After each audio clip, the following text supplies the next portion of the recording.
Nós estamos continuando a nossa segunda série de mensagens aqui do nosso grupo, uma igreja cativante. Nós iniciamos essa segunda série, duas séries, com o objetivo da gente falar sobre o que é a igreja, o papel da igreja. E nesse tempo, Deus tem acrescentado pessoas, amigos, que têm vindo conhecer o nosso projeto. Tenho visto algumas pessoas aqui e, se assim desejarem, caminhar conosco neste grande desafio, são todos muito bem-vindos. Vejo aqui grandes amigos que estão aqui. Que Deus abençoe a vida de vocês. Nós, no dia 1º de março, nós vamos iniciar o nosso primeiro culto público. Nós não estamos fazendo culto público? Não é isso. Nós estamos num tempo onde nós estamos convidando amigos próximos, que já conhecem a Cristo Jesus, que já têm uma vivência na igreja, para estar aqui conosco, conhecendo o projeto, que a gente possa se preparar. Dia 1º de março, nós vamos convidar todo o bairro, nós vamos convidar as pessoas dessa região para estar aqui, nós vamos convidar os nossos amigos que não são crentes, nós vamos convidar os nossos amigos de trabalho, os nossos amigos de faculdade, e aí sim nós vamos ser uma igreja aberta para todo este bairro. E veja que grande desafio nós temos pela frente. Por isso a importância de nós pensarmos sobre o que é a igreja e sermos uma igreja cativante para este bairro. Nós começamos perguntando como ser uma igreja cativante. Parece uma pergunta um pouco óbvia, mas a resposta é certamente sendo uma igreja centrada no Evangelho, que leva à comunhão profunda com Deus e com pessoas. Uma igreja que é firme na palavra do Senhor, no Evangelho vivo e verdadeiro de Cristo Jesus. E nós vimos que tem como ser uma igreja que não é centrada no Evangelho. Tem como plantarmos uma igreja com muitas outras motivações fora o Evangelho de Cristo Jesus, mas esse não é o nosso objetivo, esse não é o caminho que nós estamos seguindo. Estamos plantando uma igreja centrada no Evangelho de Cristo Jesus, e assim como a nossa filosofia ministerial, amamos Deus, simplesmente amamos Deus e amamos as pessoas. E nós falamos sobre a primeira ponto característico de uma igreja cativante, que é uma igreja transformadora. É uma igreja transformadora com base na obra da salvação viva, de pessoas que têm um testemunho de vida, de pessoas que foram alcançadas por Cristo Jesus, que entendem o que Cristo Jesus fez, e isso é vivo, é intenso em nossos corações. A comunhão, e a gente viu no texto de Atos que a igreja crescia, e no texto de Atos, capítulo 5, provavelmente a igreja já estava com 10.000 pessoas. E o texto diz que a igreja ainda crescia em comum acordo. A igreja estava em comunhão, uma igreja que zela pelo nome, uma igreja onde os irmãos se importam com a atitude da igreja em direção à comunidade. Nós temos uma placa aqui agora, as pessoas estão passando, estão perguntando sobre a igreja, assim como quando a escola começou a ser construída, muitas pessoas passavam e perguntavam o que vai ser aqui, os curiosos, e agora as pessoas estão vendo ali a placa de uma igreja, e a pergunta é, como que nós vamos em direção a essas pessoas, como que nós vamos em direção a este bairro, trazendo então a mensagem dessa nova esperança. Nós concluímos falando um texto de Atos, lá no capítulo 5, versículo 12, que as pessoas vinham para Jerusalém por causa da esperança que elas tinham na obra de Cristo, que agora continuava através dos apóstolos. E como que agora nós convidamos as pessoas, não para Jerusalém terrena, mas para uma Jerusalém celestial, uma nova esperança, com base naquilo que Cristo Jesus fez e continua fazendo na vida das pessoas. Precisamos ser uma igreja profunda no nosso conhecimento do Evangelho de Cristo Jesus e abrangente em relação às pessoas. E eu lembrei a frase do livro do Dever, A Comunidade Cativante, que diz: Largura e profundidade sobrenatural de uma comunidade tornam visível a glória de um Deus invisível. Essa é a suprema afirmação de propósito da comunidade da nossa igreja. Um aprofundamento na palavra, um alcance das pessoas, através daquilo que Cristo Jesus tem feito, manifesta a glória de Deus. Esse é o chamado para a igreja. E aí nós terminamos lembrando parte da história desse grande homem. Talvez nós conhecemos Lutero, Calvino, Simonton, José Manuel da Conceição, mas ouvimos pouco falar sobre John Boyle, uma figura tão importante para a nossa região, que trouxe a fé protestante e uma vida transformadora. E nós podemos enxergar todas essas características neste livro que o autor está entrando ali agora, né, que é o Marcelo. Eu estou lendo esse livro nos últimos dias e estou sendo assim incomodado, mexido e pensando muito, falando sobre uma igreja cativante. Eu tenho pensado que como que a mensagem de Deus alcançou a vida deste homem e agora, através da escola, através da igreja, nós continuamos esse legado. Essa missão, daquilo que Deus tem feito em nossa região, através da vida de homens transformadores como John Boyle. Então é o nosso papel aqui nesse bairro, aqui no Granja Marileusa. E hoje nós vamos pensar no segundo ponto, a respeito de uma igreja cativante, com base no texto da primeira carta de Pedro, primeiro capítulo, do versículo 1 ao 12, do versículo 1 ao 9, coloquei ao 12, do versículo 1 ao 9, nós vamos ler. Nós lemos Atos, agora eu quero convidar você a ler a primeira carta de Pedro, e se assim quiser, ler a segunda carta de Pedro. Nesses 2 domingos, hoje e no próximo domingo, nós vamos estar meditando nesta carta, e você pode estar lendo, e que Deus fale ao seu coração durante estas semanas.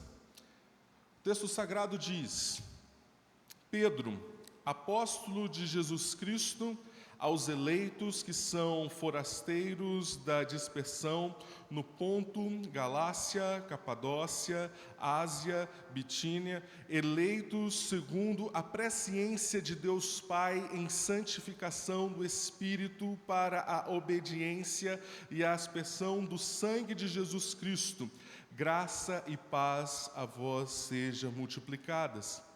Bendito Deus e Pai de nosso Senhor Jesus Cristo, que segundo a sua muita misericórdia nos regenerou para uma viva esperança, mediante a ressurreição de Jesus Cristo dentre os mortos, para uma herança incorruptível, sem mácula, imacessível, reservada nos céus para vós outros que sois guardados pelo poder de Deus, mediante a fé para a salvação preparada para revelar-se no último tempo. Nisso exultais, embora no presente, por breve tempo, se necessário, sejais contristados por várias provações, para que, uma vez confirmado o valor da vossa fé, muito mais preciosa do que ouro perecível, mesmo apurado por fogo, redunde em louvor, glória e honra na revelação de Jesus Cristo, a quem, não havendo visto, há mais, no qual, não vendo agora, mas crendo, exultais com alegria indizível e cheia de glória, obtendo o fim da vossa fé, a salvação da vossa alma. Obrigado, Senhor, por sua palavra, Pai. Que pela graça do Senhor nós possamos compreender, pela ação do Teu Santo Espírito em nossa mente, em nossos corações, nós possamos compreender a profundidade e a riqueza e dar frutos para a Sua honra e para a Sua glória, em nome de Jesus.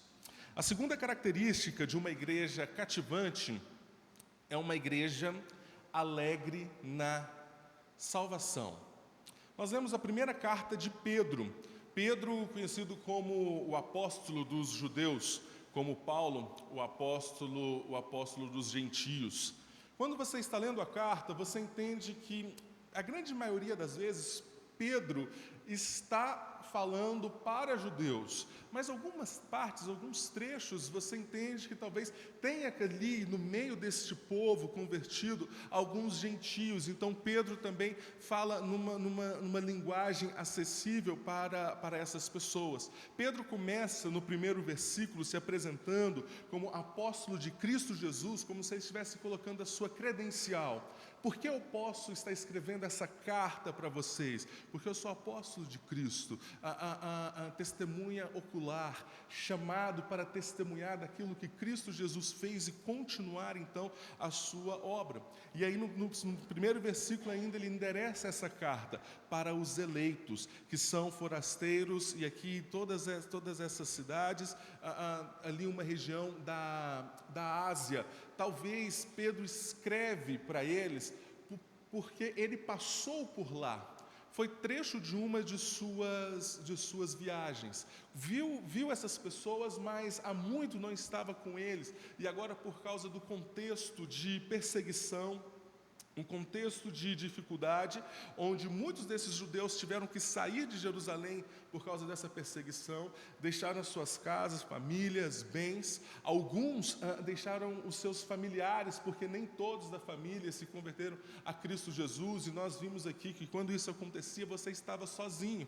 Muitos desses irmãos estavam sozinhos nessas regiões. Então Pedro escreve uma carta para encorajar a vida desses irmãos, para exortar, para atentar a vida deles para alguns pontos. Mas antes da gente continuar, deixa eu mostrar essa imagem e fazer uma pergunta. O que você está vendo nesta imagem?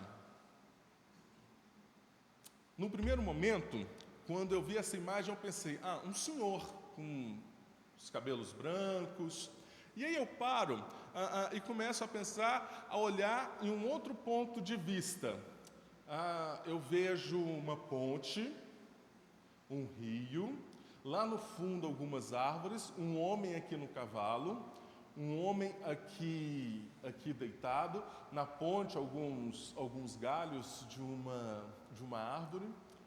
Provavelmente você conhece algumas dessas imagens, né? Quando você olha, você enxerga algo, e aí quando você para e vê devagar, assim, para observar direitinho, aí você começa a enxergar as coisas melhor. O que Pedro está fazendo nesta carta é justamente trabalhar a perspectiva dessas pessoas que estão passando por dificuldade.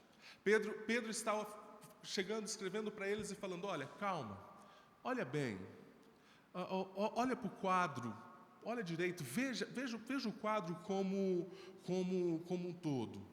Porque muitas vezes as circunstâncias elas moldam as nossas perspectivas. Talvez aquela situação de sofrimento e de dor estava moldando a forma de viver, moldando a fé ou trabalhando a fé dessas pessoas de uma forma positiva ou também de uma forma negativa.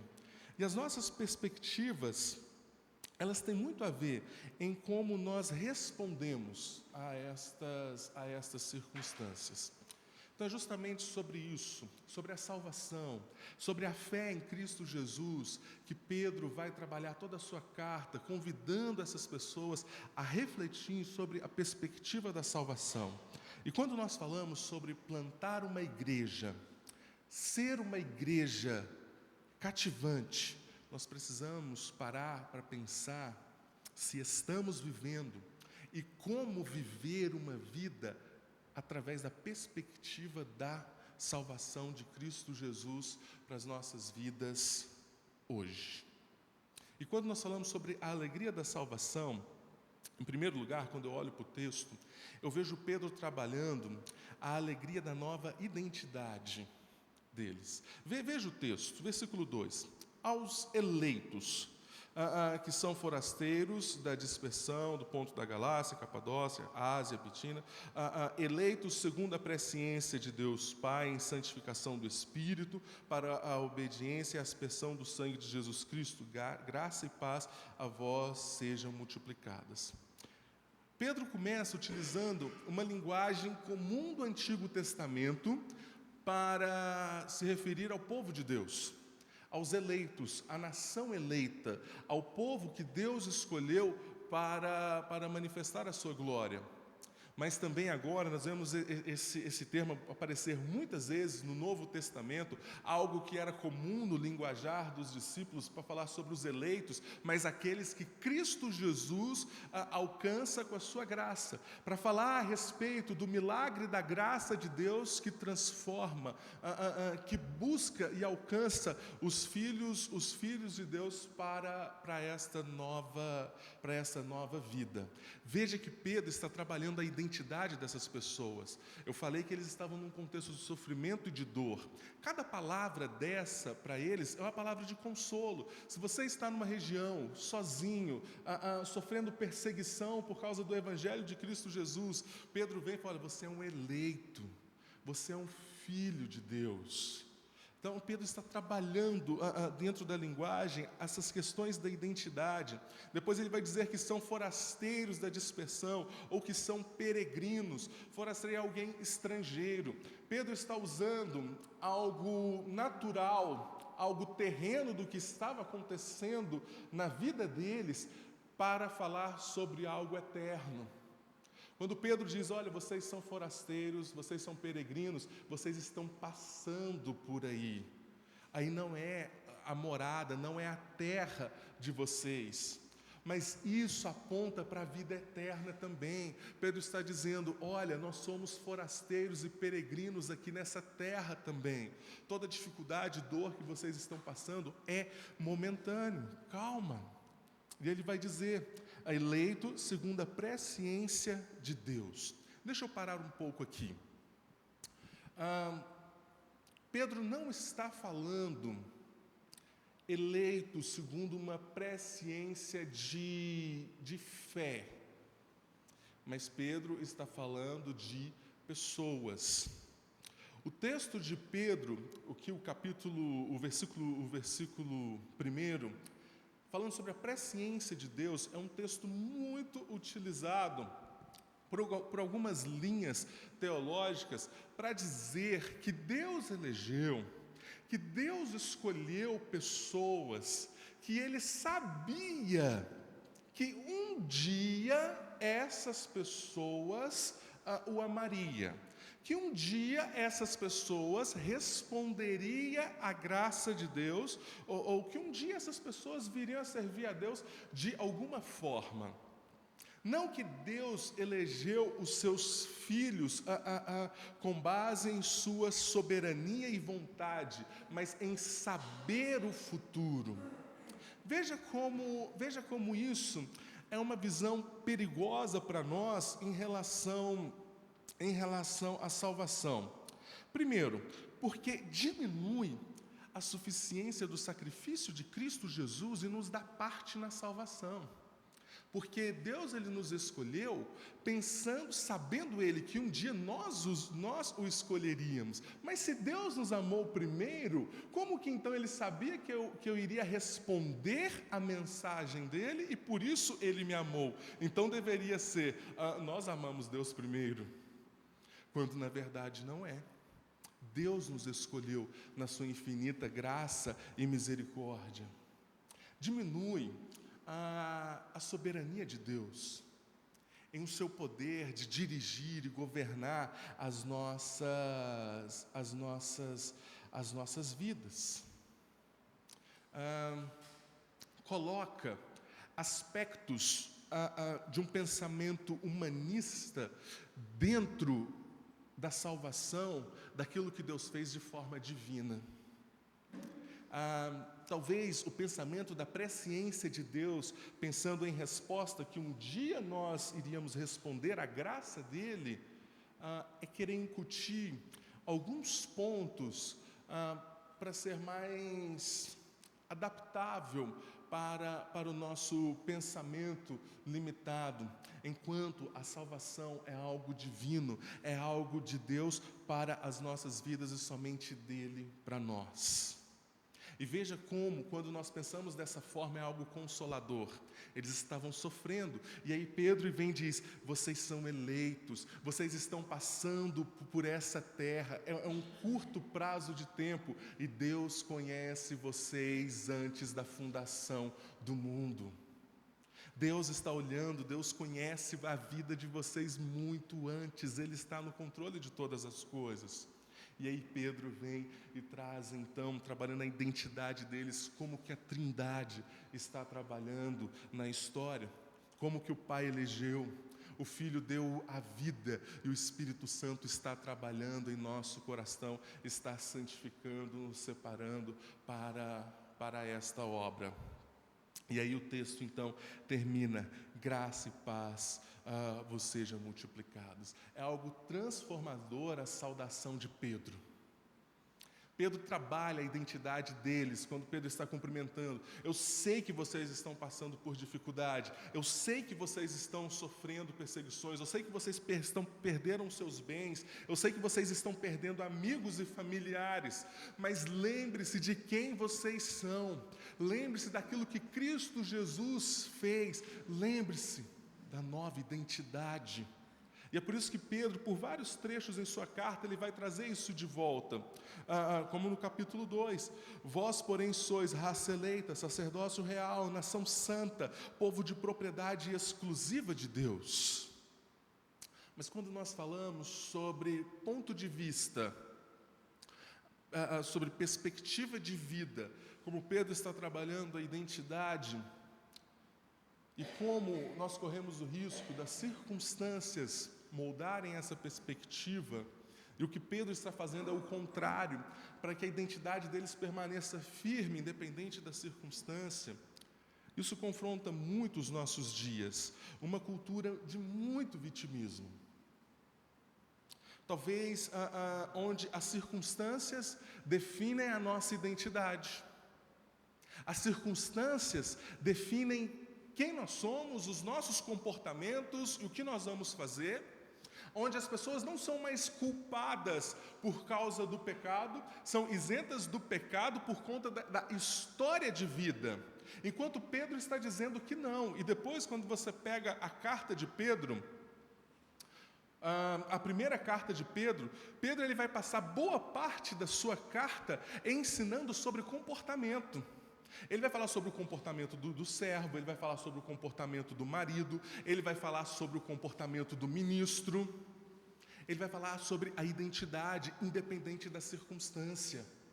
Não é a circunstância que molda a identidade, onde nós estamos vivendo em uma geração onde as circunstâncias e os problemas derrubam e destroem as pessoas, em vez de tornar as pessoas mais perseverantes. E o que Pedro está trabalhando com eles é: olha, veja quem vocês são e continuem caminhando, e continuem perseverando, por causa da identidade, daquilo que Cristo fez em vocês e escolheu vocês para ser.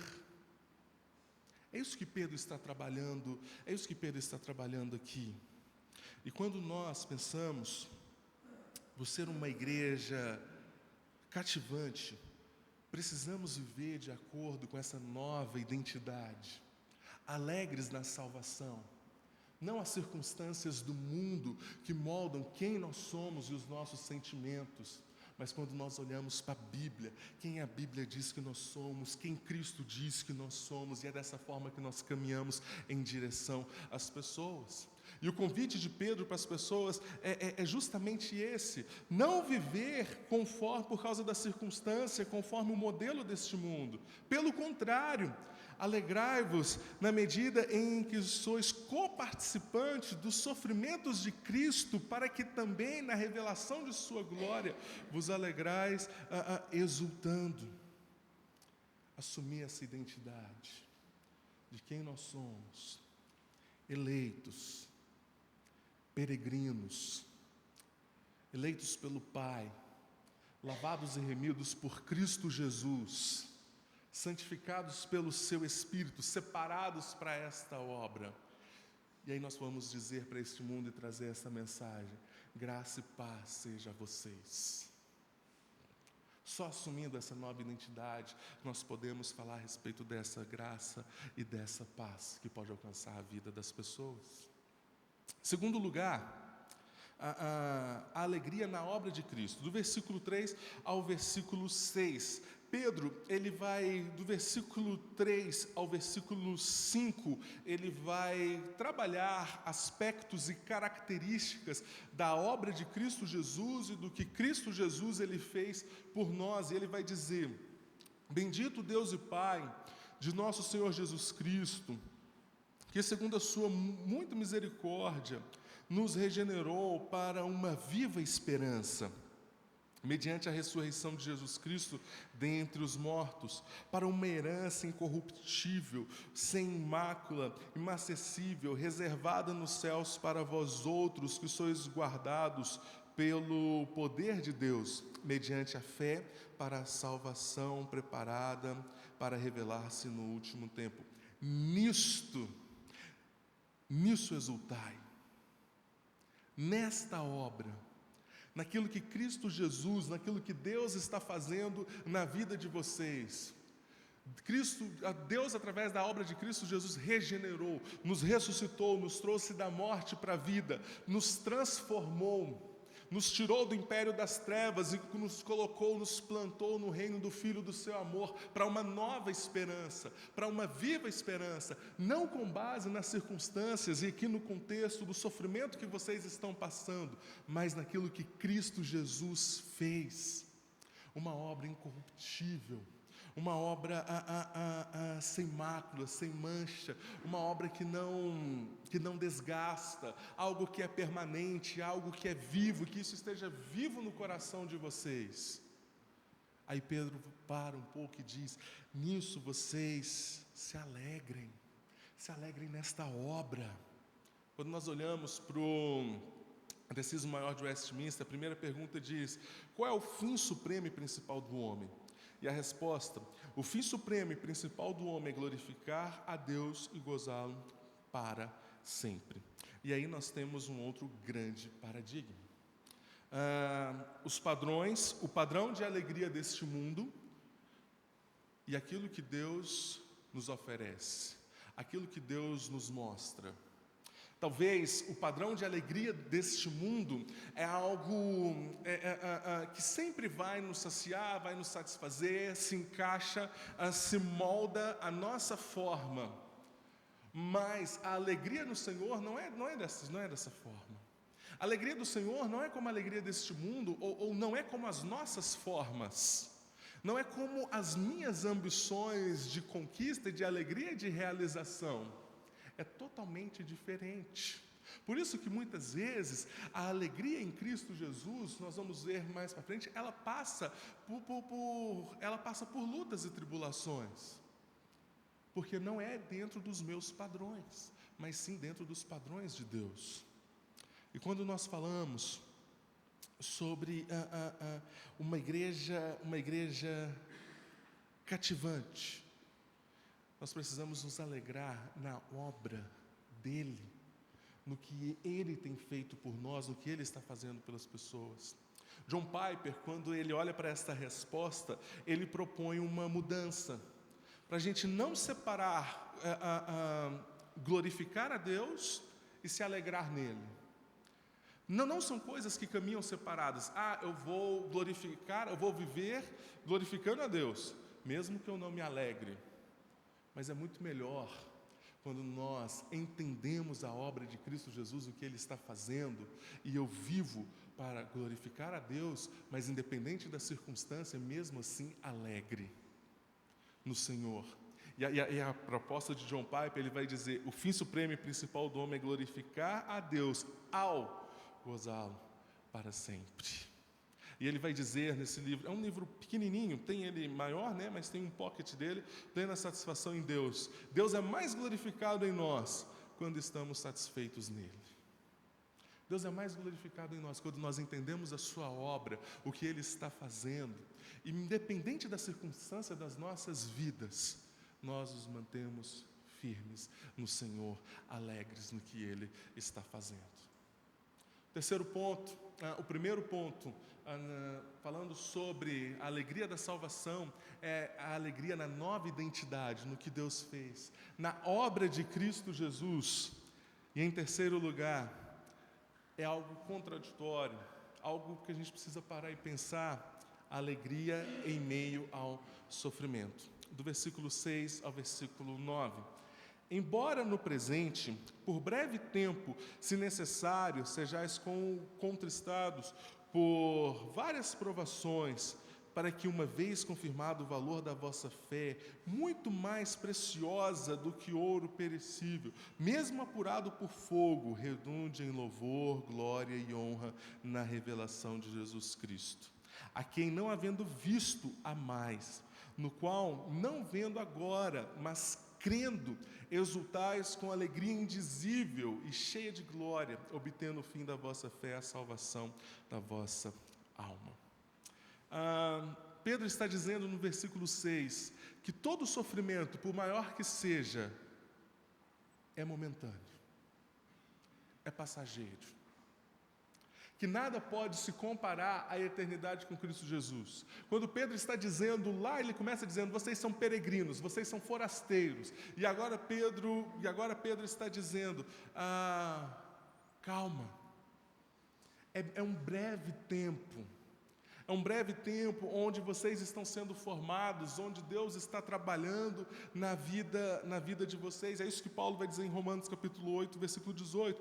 Porque para mim tenho por certo que os sofrimentos do tempo presente não podem ser comparados com a glória a ser revelada em nós, por aquilo que Deus está fazendo. E aí no versículo 7, Pedro vai falar sobre o valor da fé. O valor da fé que é apurada na provação, o valor da fé que é apurada em meio à dificuldade.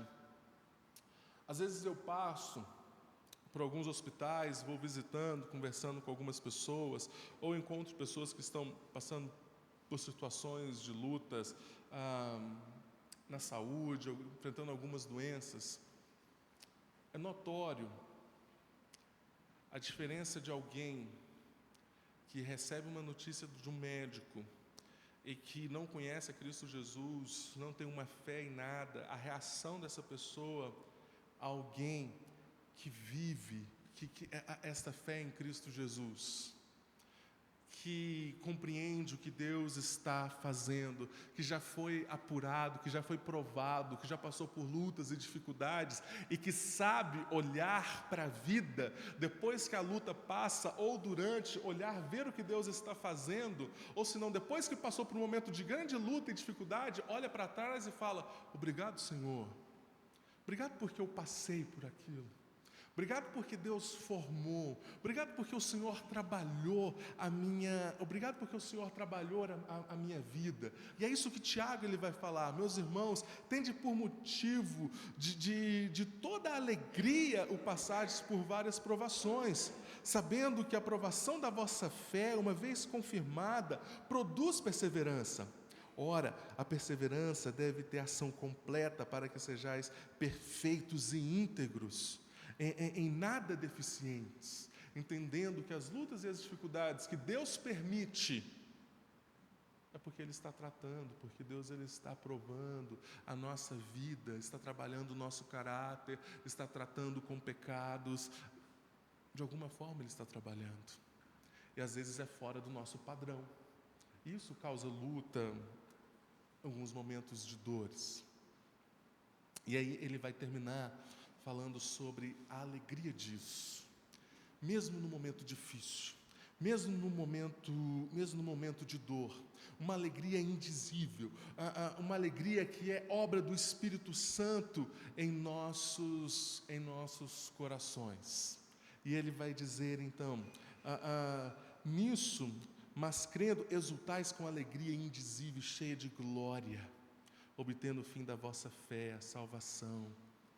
Olhando lá para o final, quando nós completarmos a carreira da nossa vida, e quando o grande dia chegar para nós vamos poder olhar para a nossa vida e ver como Deus trabalhou, formou o nosso caráter para a sua salvação, para a eternidade com Ele. Tem um artigo do John Piper, que está no Voltemos ao Evangelho, que diz: a doutrina da alegria e sofrimento cristão. John Piper ele começa assim: deixe-me dizer aqui, logo no início, o ponto principal deste capítulo. É este. O que o mundo necessita da igreja é nossa alegria indomável em Jesus em meio ao sofrimento e à tristeza. Nós vamos receber pessoas aqui que estão passando por lutas, que estão passando por dificuldades. Nós queremos alcançar lares que estão destruídos. Nós queremos encontrar pessoas, que Deus nos permita chegar até pessoas que precisam ouvir de uma nova esperança, porque já não tem esperança nenhuma. Porque talvez são pessoas que já conquistou tudo que podia conquistar em relação a esta vida terrena. E agora, quando param, vivem só usufruindo daquilo que possuem, mas em seus corações um enorme vazio, e não é difícil de encontrar essas pessoas. Pessoas que estão vivendo por causa de uma notícia ruim, da perda de um emprego, de uma doença na família, da perda de um ente querido, pessoas que estão sofrendo. Nós vamos em direção a essas pessoas, e sabe o que essas pessoas precisam ver em nós? Uma alegria sobrenatural, por causa da nossa identidade em Cristo Jesus, por causa da obra de Cristo Jesus em nossa vida, e de entender que em cada momento de dor, em cada momento difícil, mesmo que tristes e abatidos, nós estamos alegres, porque sabemos que Deus está trabalhando, que Deus é soberano sobre todas as coisas. É dessa forma que temos que nos mover em direção a essas pessoas. E aí John Piper ele continua: se você me perguntar, o mundo não precisa ver os cristãos como pessoas felizes para que possam conhecer a verdade de nossa fé e ser atraídos para o grande Salvador? Minha resposta é sim, sim, sim.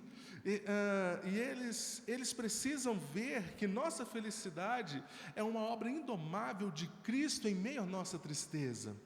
Uma tristeza provavelmente mais profunda do que eles jamais souberam que vivemos todos os dias. Eles precisam nos ver tristes, mas sempre alegres. A característica de uma igreja cativante são de pessoas que passam por lutas, mas que estão sempre alegres naquilo que Deus fez. Alegre-se na nova identidade. Alegre-se, se você está passando por momentos de luta, de tristeza, alegre-se na identidade de quem você é, naquilo que Deus fez, naquilo que Cristo Jesus fez de você, eleito, filho, lavado, remido pelo sangue de Jesus. Alegre-se nessa nova identidade, alegre-se na obra de Cristo. Olhe para o que Cristo Jesus fez, e você pode se alegrar em meio ao sofrimento. Eu estava voltando do Rio de Janeiro essa semana e, por ocasião, coincidência, durante o voo, estava pensando na mensagem, durante o voo estava passando alguns canais e estava passando um documentário com o Morgan Freeman. Eu não peguei o nome do documentário, mas ele estava entrevistando um missionário americano que esteve na Coreia do Norte. E ele é filho de coreanos. Quando era criança, veio morar nos Estados Unidos, depois ele retornou para a Coreia como missionário e foi para a Coreia do Norte. Chegando na Coreia do Norte, esse missionário foi preso. E passaram vários dias perguntando para ele, eu esqueci o nome agora, passaram vários dias perguntando o que eles estavam fazendo ali, e por vários dias ele respondia. Ele teve que ficar em pé no meio de um quarto, tinha uma cama que depois ele relata que ele pôde deitar, mas ficava um soldado com uma arma apontada para ele 24 horas por dia, ele não podia se mexer. Se ele olhasse para o lado, se ele mexesse um dedo, o soldado gritava para ele não se mexer. Passando vários dias, onde dia e noite, passando por interrogatórios, o cansaço físico ali, ele orou, ele não estava aguentando mais, ele orou a Deus e falou: Deus, preciso do Senhor. E ele disse que ele sentiu uma presença maravilhosa naquele momento, e ele sorriu. No que ele sorriu, os soldados olhou para o rosto dele, ele estava sorrindo, mas já tinha vários dias que ele estava em pé, ele estava cansado, ele estava com dores e ele está sorrindo. Os soldados olharam para os outros e falaram, não está adiantando isso que nós estamos fazendo com ele, pode deitar. Depois ele foi para o campo de trabalho, forçado, e conversando com esse mesmo soldado, o soldado perguntou para ele, por que você está aqui? Por que você parece trabalhar alegre? Por quê? Aí ele olha para o soldado e diz, se eu não estivesse aqui, como que você poderia estar ouvindo falar do meu Deus? Por isso estou alegre. Por isso estou aqui. Porque a minha alegria é falar quem é o meu Deus. É falar sobre quem eu sou. Sobre a minha nova identidade. Sobre o que Cristo fez. E sobre essa viva esperança. É assim que nós vamos alcançar essas pessoas aqui dessa região. Eu lembrei de um vídeo, quando eu vi esta história, que retrata bem como nós devemos viver. Eu quero terminar assistindo esse vídeo. Pega para mim, Alberto, o cabinho do som.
Was lost in darkest night, yet thought I knew the way.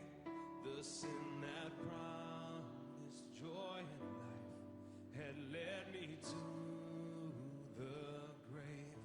I had no hope that you would own a rebel to your will, and if you had not loved me first, I would refuse you still.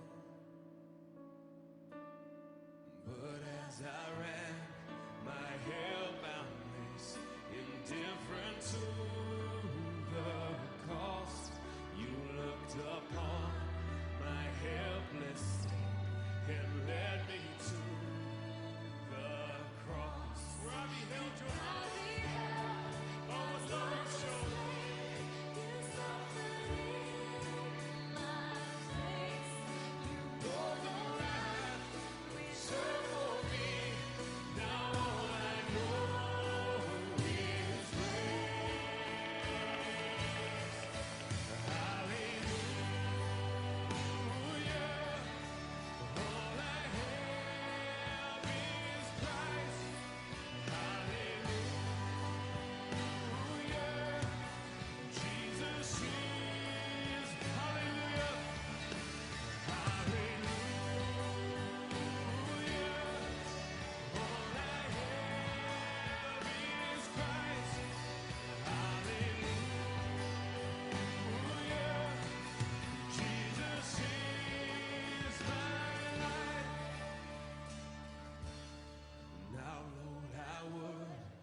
so might see the strength to follow your commands could never come from me. Oh Father, use my wretched life in any way, and let my song forever be our only boast is you.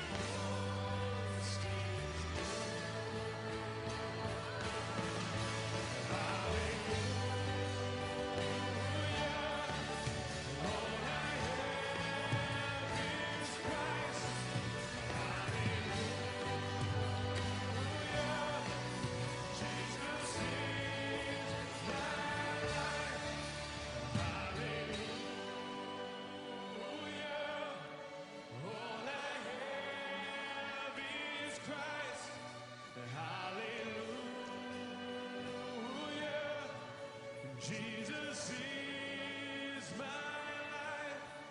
Hallelujah. All I have is Christ. Hallelujah. Jesus is my life. Hallelujah. All I have is Christ. Hallelujah. Jesus is. Hallelujah.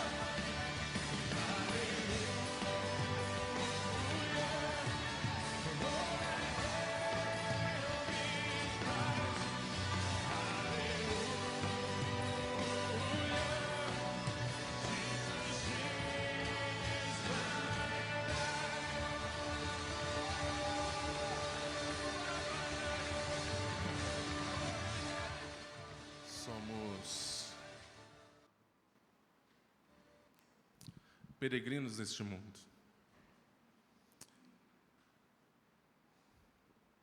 Espalhados como sementes, para viver uma nova identidade, firmados naquilo que Cristo Jesus fez por nós, chamados para viver alegres em meio a qualquer momento, testemunhar para as pessoas dessa viva esperança.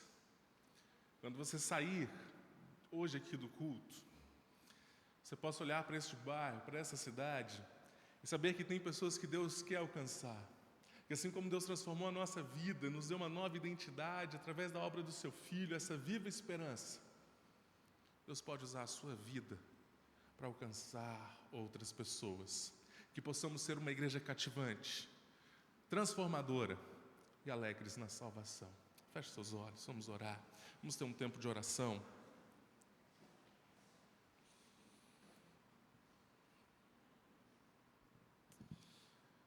Peça para que o Senhor use a sua vida, o seu local de trabalho, a sua família. Ou se o seu coração, por algum motivo, se encontra entristecido, abatido por conta das lutas, das dificuldades, você se lembre disso, de quem você é, filho amado do Senhor, daquilo que Cristo fez, da viva esperança nele. E lembre-se também que assim como Deus consola o seu coração e transforma a sua vida, Deus quer consolar e transformar a vida de outros seus filhos que estão perdidos ainda por este mundo. Peço para que Deus use a sua vida. Interceda por este bairro, pelo trabalho, pelo dia primeiro, por esta escola. Temos aqui tantos alunos que ainda precisam ouvir do Senhor. Ore por esses professores, por esta escola, para que possamos alcançar a vida desses familiares aqui também. Vamos ter um momento de oração. Logo após, o reverendo Juscelino vai orar encerrando e impetrando a bênção.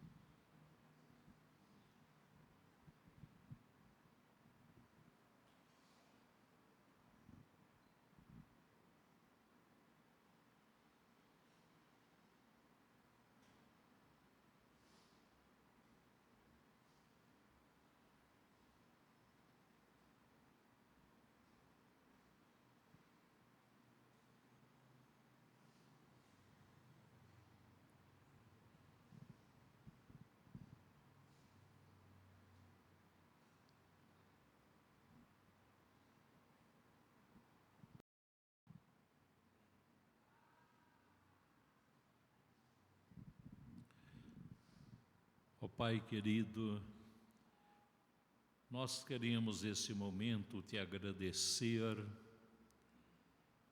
de todo o nosso coração, porque antes da fundação do mundo o Senhor nos elegeu para sermos o teu povo. E aqui está parte desse povo, ó Pai. Obrigado porque apesar das lutas, apesar das dificuldades enfrentadas, o Senhor tem nos feito mais do que vencedores em Cristo Jesus. Clamamos agora, ó Pai, pelo trabalho do Senhor aqui neste lugar. Ó Deus, derrama a Tua bênção, a Tua graça sobre esta igreja que está começando, ó Deus. Abençoa a vida do pastor Bernardo.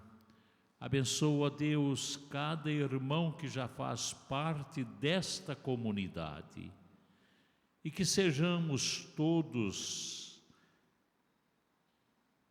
aqui, ó Deus, uma igreja cativante, uma igreja que chame atenção, não pelas qualidades negativas, mas pelo amor, pela comunhão, pelo carinho uns para com os outros. E agora, ó Pai, ao voltarmos aos nossos lares, que possamos voltar, ó Deus, na graça do Senhor, e que neste dia, ó Pai, sejamos instrumentos de paz, de alegria, de felicidade na nossa família, onde quer que estivermos. Clamamos, ó Deus, pela cidade, especialmente por esta parte aqui onde a Tua igreja está sendo plantada. Abençoa, Deus, sabemos que são inúmeras, mas inúmeras as pessoas que carecem do Teu Evangelho, da Tua Palavra. Abençoa, Deus, para que a mensagem do Senhor possa chegar e transformar corações aqui nessa região.